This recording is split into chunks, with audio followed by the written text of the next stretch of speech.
Bonjour, bonjour. C'est la semaine 40 déjà. Et puis voilà, le temps passe. Quelle histoire pendant 40 semaines déjà. Mais je suis très contente de pouvoir faire ces vidéos et partager tout ça avec vous. Et aujourd'hui, j'essaye de le faire avec Angie. Même si elle n'est pas du tout contente, elle n'a pas accepté, mais je suis en train de la forcer. Mais bon, c'est ma décoration d'aujourd'hui. Et puis, Roger Federer vient de gagner son 99e titre en parlant suisse. Et donc, maintenant, je peux faire la vidéo. Voilà, c'est fini cette partie télé. Et puis, franchement, il commence à faire froid. L'automne est venu vraiment comme il faut maintenant. Aujourd'hui, on a eu même quelques petits flocons de neige qui sont tombés dans ce coin de la planète. Et les journées se raccourcissent terriblement maintenant. Ah, donc il faut faire tout ça avec la lumière artificielle. Mais bon, c'est comme ça la vie d'artiste. Et ma chatte n'est pas du tout contente. Mais c'est pas grave. Et alors, je suis très contente parce que ma plaie avance, guérit très gentiment. Ça avance très gentiment.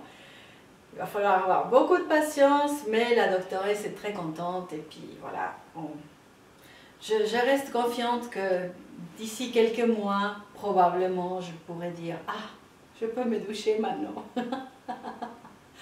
Et puis, une chose qui m'arrive cette semaine, c'est un grand besoin d'organiser ma vie.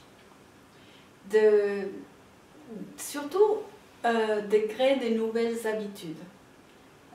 Pour moi, c'est important maintenant de me dire j'ai envie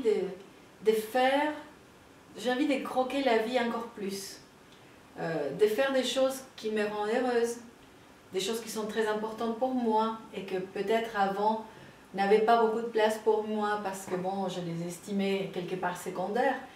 Mais maintenant, je sens que j'ai une grande nouvelle deuxième opportunité et j'ai envie de vivre la vie encore plus intensement.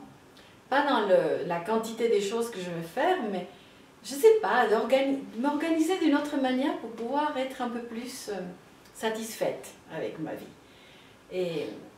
Et cela implique beaucoup de réflexion, de me demander beaucoup de questions. Je mange des poils de chat.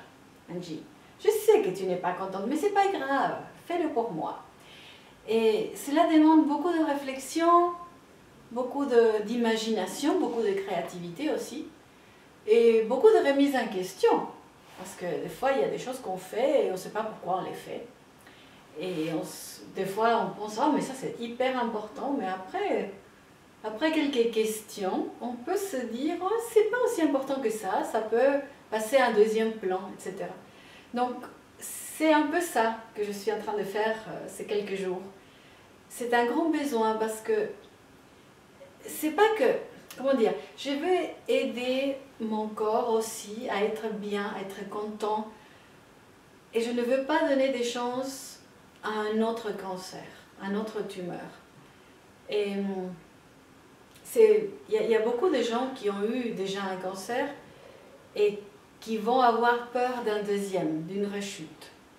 Et on peut se dire, voilà, il y a une petite cellule qui se balade quelque part et peut-être il y aura du métastase un jour. Et je sais que dans mon cas, je n'ai pas vraiment cette peur, mais je ne veux pas non plus tenter le diable. Je veux faire vraiment tout ce qui est de mon pouvoir pour éviter ça, même si avec cette mutation génétique que j'ai, moi je ne peux rien changer. Il y a des choses qui soit se donnent, soit ne se donnent pas, mais sont totalement indépendantes de ma volonté ou de ce que je puisse faire au niveau de ma vie. Mais quand même, moi j'aimerais vivre, c'est tout simplement ça. Et vivre à fond, vivre très contente. Et c'est ça c'est ce besoin que je sens maintenant qui m'occupe, qui occupe mes neurones. Donc je suis en train de réfléchir à comment je vais mieux vivre le reste de ma vie. Donc voilà, c'est ça un peu. je voulais vous raconter ce que je voulais vous raconter. Je vous souhaite une excellente semaine et à la semaine prochaine. Que Dieu vous bénisse. Au revoir.